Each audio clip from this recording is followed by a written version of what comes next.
Welcome to the Resilience Report, where each week we share the latest on companies engaging in inspirational solutions for our planet and engage with ecopreneurs and lighthouse leaders disrupting their respective industries in pursuit of better, more resilient business. I'm your host, Lauren Scott. Thank you for joining me as we dive into this week's report.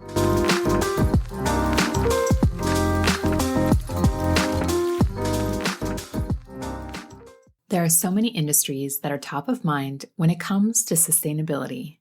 Cars, clothes, energy storage, beauty products, you name it. But there's one area that despite spending ideally 8 hours per day on it, I had never really given much thought to. My mattress. Maybe it's because we only get a new one on average every 7 to 10 years, but had never really been top of mind for me. I began digging in for both myself and, of course, you, our resilience reporters, and quickly found that the scale of waste from mattresses is a huge problem, and that most of our mattresses are actually filled with synthetic materials and chemicals. Which is why I'm so excited to bring to you this next episode with the founder of Black Sheep Mattress Co, Schmidt. The company itself began with the belief that there was a more sustainable and beneficial way to make and sell mattresses.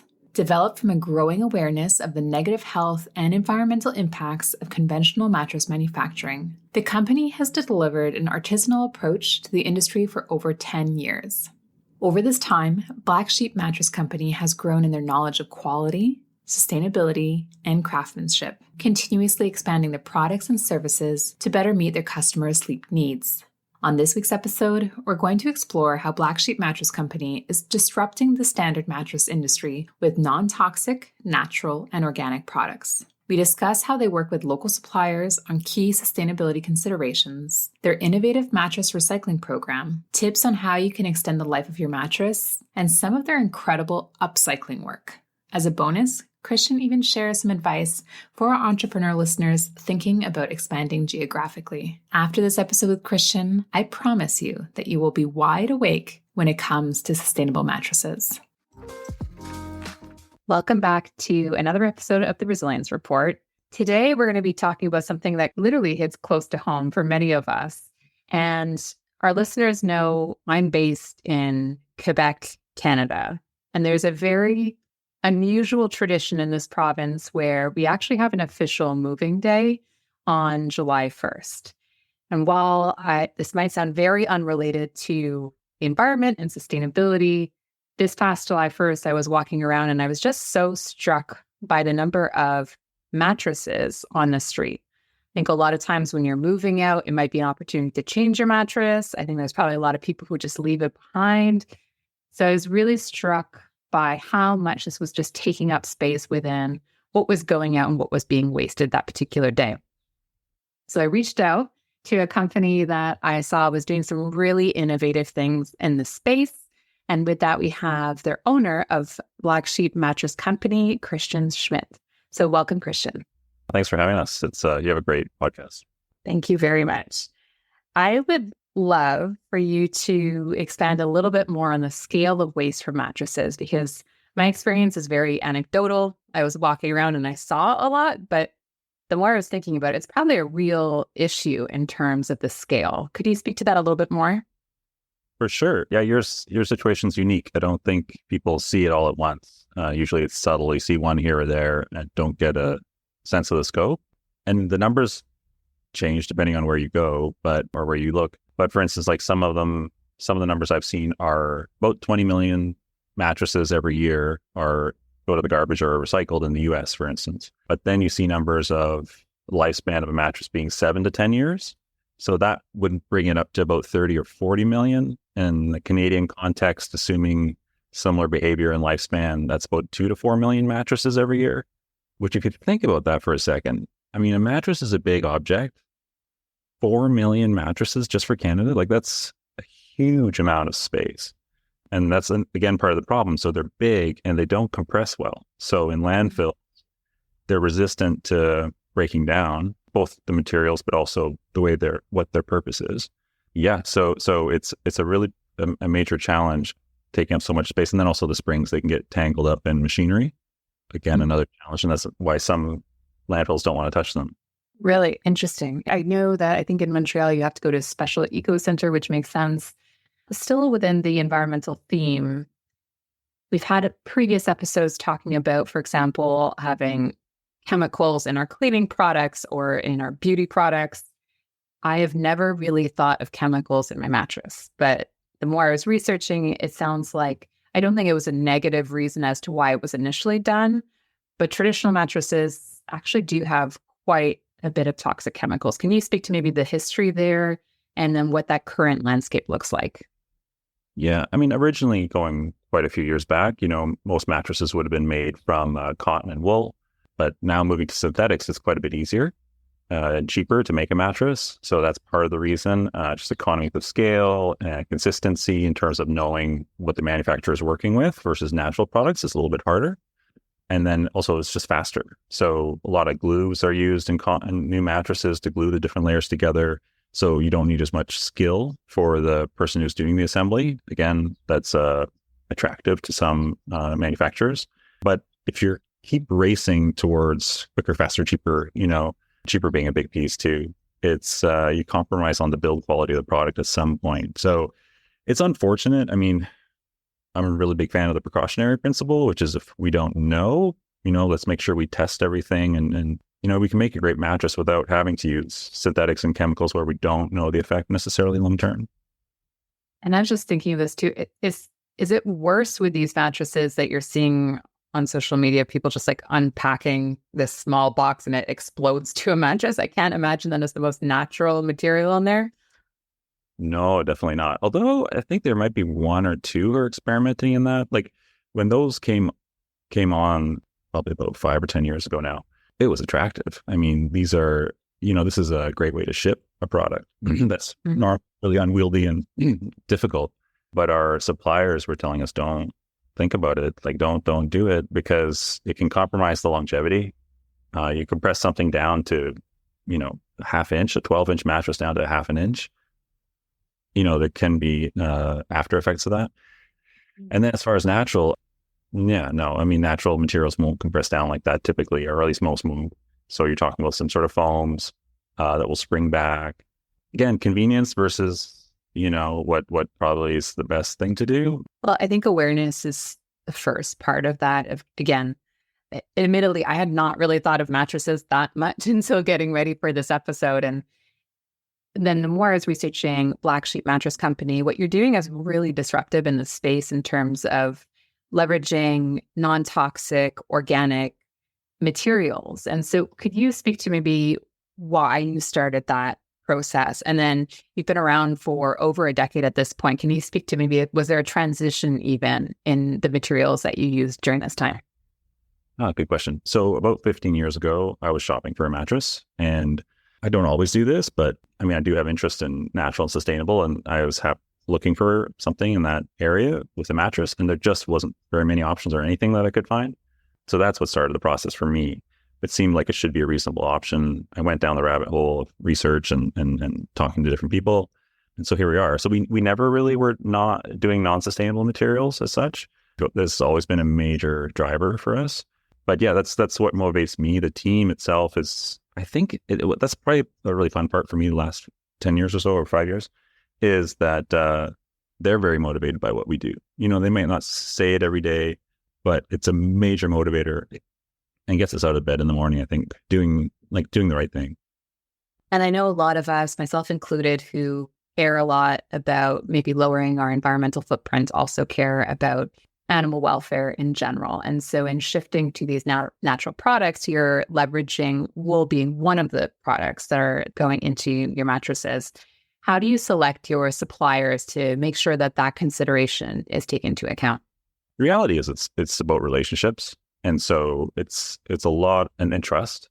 It's a lot of work up front, vetting and having conversations and visiting and just making sure we're aligned in our values.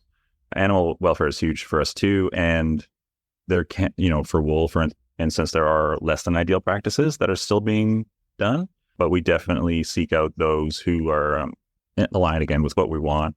So animal welfare is part of what their mission is. And then we just keep the conversation going continually and just, yeah, once you have those relationships, it's not too bad, but developing initially is a bit of work for sure. I love that broader stakeholder engagement. I think the more you can work together, the more we're going to be able to find those better solutions. We often think of natural, non-toxic when we think of the environmental consideration, but we often also talk about things being local. And this is one of the things that I was saying that I just have never thought of up until the research of this episode is I work in the tech space, and there's a lot of conversations about things being produced in Asia and the impacts of shipping that in. But mattresses might be different. Are mattresses typically produced locally? I just can't even imagine them, being coming over by boat or by planes. I would imagine so, but I've never really given it any thought. Yeah, no. It's funny. I don't think most people think about, where are they made, and just like what you're saying, a lot of things are made at distance, and then there's complications of travel. And I don't know the numbers, but I do, from what I know, a lot of mattresses are made fairly locally. So if you're in Ontario, chances are your mattress was made in Ontario. If you're in Alberta. That being said, a lot of the components that go into making the mattress, whether it's the springs or the foam or that, are brought in from abroad. Okay. So those will have a larger footprint, as well with what we talked about earlier, the roll pack technology, the ability to make mattresses quite a bit smaller. I think you're seeing a lot more brought in from a distance. Again, not necessarily a bad thing, but the ecological footprint of the transportation is growing.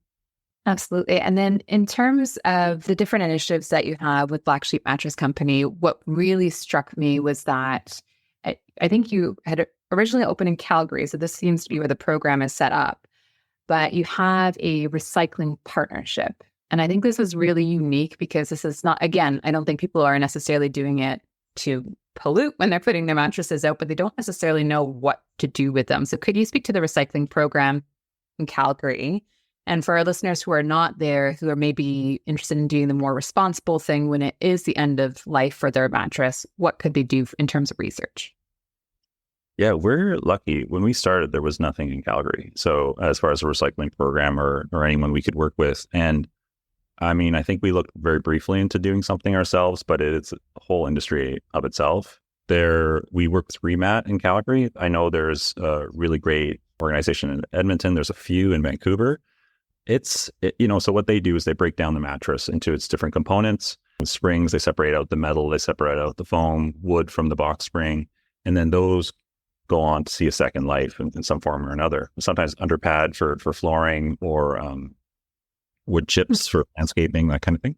For those outside of Calgary and the areas that we know, it's tough. Smaller municipalities, it almost doesn't make sense probably yet in terms of economies to get this set up. So they will partner, they will ship sometimes or come to an agreement to ship these mattresses to a larger city where they have the facilities. Yeah, it's just about doing the homework online and seeing what comes up locally to the individual. But our partnership with Remat has been fantastic. It feels so much better knowing that it's not just going to the landfill. I think that's a great place to start. I admittedly will research that right after this episode. And then in terms of the lifespan of the product, you're talking about kind of the average is maybe 7 to 10 years that we keep a mattress. When we think about reduce, reuse, recycle, the first piece is reduce, which is maybe not so great for us manufacturers in terms of trying to sell product. But if we do want to extend the life of a product, which I do think you get with a quality product that you offer, but if we as consumers are trying to extend the life cycle of our product, what would you recommend we do? Yeah, so if it's something you already have, a good foundation can help. A lot of times that's one of the issues. So we find that that can buy you a bit more time. Just having something solid, breathable. We like slats. That's kind of thing that we recommend most often. Does depend on the quality of the mattress, which as a consumer is hard to know, despite what the marketing might be telling you. That's again one of our things, like, and I guess if you're buying something new, you could talk to whoever you're buying from. And ideally they're building for 20 years. That's what we try to do. So a normal person on normal firmness, that is very reasonable for how we build. But 7 to 10. And we get stories with people coming in with even less time on their mattress and it's not working for them, which is really sad. Not only customers wasting money, but, it should be lasting longer. So good foundation, good mattress. That's kind of what we recommend. And then beyond the recycling that you offer, you also have some really interesting upcycling initiatives going on within your organization. I always want to be mindful of the fact that I think us in the sustainability space, we tend to throw out terms and assume everybody knows what they mean. Would you mind maybe starting off by explaining the difference between recycling and upcycling, and then what different programs you have in place in terms of upcycling? So the way we look at it for upcycling would be, for instance, we get one example would be like wool batting. So these big sheets of wool, and they might be not the correct size for the mattress. So we'll take off a strip off the sides or the head and the foot. That's perfectly good wool. It's beautiful material. But what do we do with that? So both from a cost point of view, it's like we don't want to throw it out. That just increases the cost of everything we do. But it's also a shame. It's just really sad. So what we try to do is find ways to reuse it, turn it into a brand new product that's desirable. One of those things is dryer balls. So we will felt them. We work with actually a company in Calgary that felts them for us, something like this. So these help. You don't need those. It helps with the clothing not getting clumped in the dryer, sort of thing. And then we also turn some of our wool into duvets. So another company that we work with in Alberta that does that for us. Some of the scrap fabric that we, again, cut offs, we will turn those, we'll sew a few of those together and then put them into a bag in which we put our duvets or sometimes our pillows. So that's upcycling to us. And it's kind of really fun, actually, to find a use for it. And still make it look good and pretty. It's one of the better parts of the job, actually. It's got to be fun to get a little bit creative and have those partners as well who can help you transform them. Yeah. It's win-win for everybody. And one of your partners, I think most of our Canadian listeners will be familiar with them, but in case they're not, and of course we have listeners all around the world, you also partner with Bullfrog Power, which I think is a super interesting combination of the two organizations coming together. Can you share why you decided to partner with them, and maybe even before so, who they are, what they do, and then how that partnership came to be? We've been working with them for quite a while. So they essentially ensure that new clean energy sources like from wind and solar and low impact hydro projects are being put on the grid in the amount that we're using. So it ensures, renewable energy is coming online on our behalf. We've been probably working with them for 10 or 12 years now. It's the full life cycle analysis as much as we can to see that every part is, sustainable and renewable and green. But they've been great to work with. I think there's other options now too, but I highly recommend. They've been great to work with. If you're a listener out there, we have a lot of small to medium-sized entrepreneurs who do listen to this. So it sounds like a great organization to look into further. And are you working on any specific projects right now that you're really excited about and that you can share with our listeners? I think we're always working on something. It's that being said, we're such a small team, we're 10 people.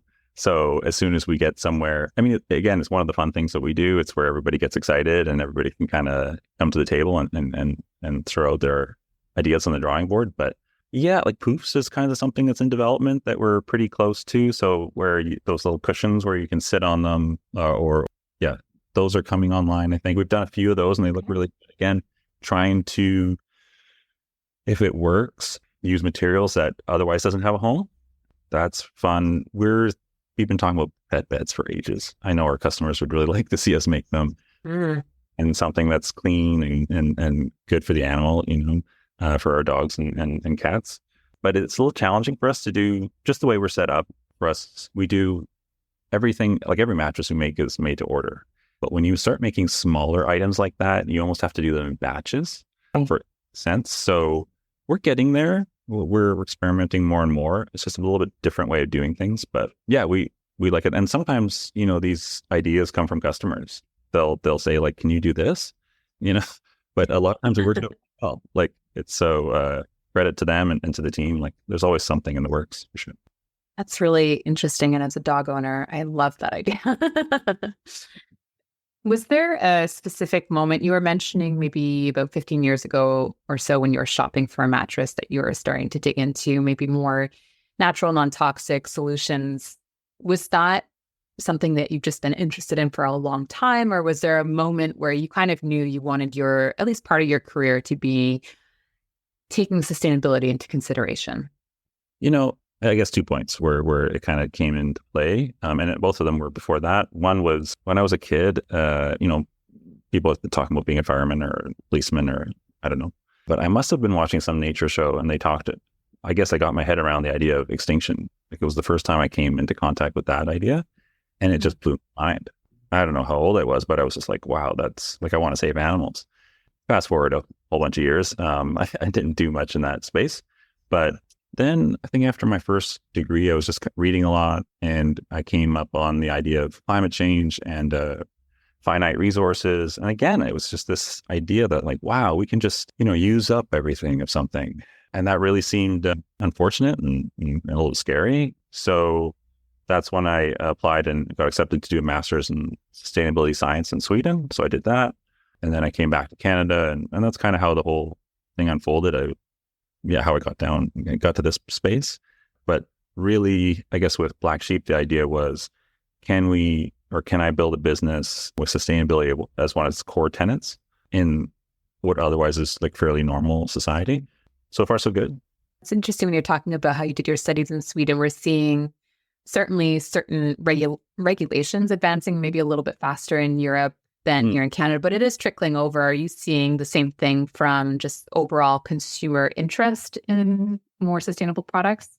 Definitely. I think like what you were saying earlier, people don't, and it's so reasonable, like people don't think about everything in their home. Is there a sustainable option? Is there a greener choice? But when they do, the light bulb comes on and they're right away, almost everybody's right away interested. But yeah, people have busy lives. It's hard to, be on top of everything. It's funny opening the store in Toronto, which was about a year ago. We're in a different part of town compared to the part of town we are in Calgary. It's more industrial where we are there. And so we have people just walking by and it's just fun seeing how, it's still Canada, like but just the way people react a little differently. Both are great. Like, we have such a great customer base in Calgary, but Toronto's building, like it's good for us. And people get it quickly. I love that you talked about that expansion because I think that's an important part of your story. And it sounds like you're also maybe considering opening up elsewhere across the country. I mentioned earlier, we do have a lot of listeners who are in that entrepreneurial space. I would love to pick your brain too and share with them if they're thinking, maybe they're based in one city and they're thinking about doing geo expansion, what would you recommend as one of the first steps that they take before taking that leap? So I'm going to recommend something we didn't do. We talked about doing a pop-up, but then thinking about it, for us, it's a long life cycle in terms of building it or finding customers. They might think about it and it's only maybe a year later or 6 months later that they actually, come back in and they're like, okay, now I'm ready. So the thought around a 3-month pop-up was like, it might not give us enough time to test whether, a new location would be successful. So instead, we went all in and we found a space and we renovated it and here we are. It was crazy. It was a ton of work. I would be, well, first of all, I always love talking to small business owners. So if anybody ever wants to talk about that, I'm game. But I would be hesitant. It really strains. Like we've been okay. It's been very good. But luckily, I think a lot of that has to do with having a very strong team. We didn't have that. This would have turned out very differently because, we didn't really hire anyone during this expansion and it brought a whole host of complexity and just differences. Like the way we deliver a mattress here is different than Calgary. What expectations are a little bit different. It's a lot of small things that, it's almost like starting over in a way, a lot more than I expected. I mean, I was ready for some of it, but I didn't think this much. So yeah, I mean, it's very motivating for us. It's been exciting. Been on my bucket list for a while to open a second location, but not easy. I better be ready. Are you thinking of possibly leveraging that pop-up format? Should you go to other cities? But yeah, I think that's what we would try. So if we did another city, I think we would try the pop-up. Although I still wonder if it tells us enough. It could, if it's done correctly, I think it could work. yeah, we'll see. Well, if our listeners want to keep an eye on where you are popping up, where would you recommend that they check out to learn more? Oh, just our social media. We're usually pretty good on that, on the website. Yeah, we try to communicate things like that because it's exciting for us. We have a newsletter. I think Toronto was a bit of a surprise because we moved quickly, and then we're like, let's just keep it under wraps, and then ta-da. But yeah, so that's the easiest way to find out what we're doing. Thank you so much for sharing today. Again, it made me explore a whole new world, which is crazy that I spend ideally 8 hours on my mattress every single day, and I've never really thought that much about it. So thank you for giving us a lot to consider. We do like to end every single episode with the same question, though, and I'd love to know your thoughts on this, which is, what do you think it will take for businesses and leaders to be resilient going forward? Tough question. I mean, I think there's so much to do in the sustainability space, and then making our systems resilient to what's like, I think there's a lot of change coming. I lately, it changes, but lately I keep coming back to this one thing of it's so simple, maybe it's too simple, but it's just doing the right thing.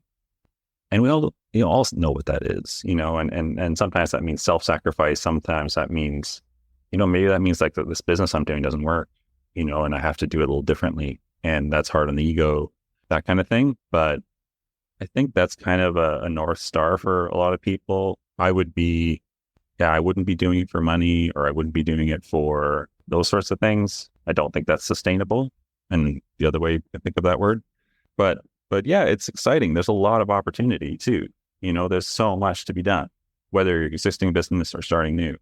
So that's the positive. There's a lot of opportunity. Thank you so much, Christian. This has been such a great conversation. Again, I really appreciate you answering the call when I kind of frantically sent you a message on July 1st with the state of mattresses. So thank you so much for sharing today. Yeah, thank you, Lauren. Thanks for having us.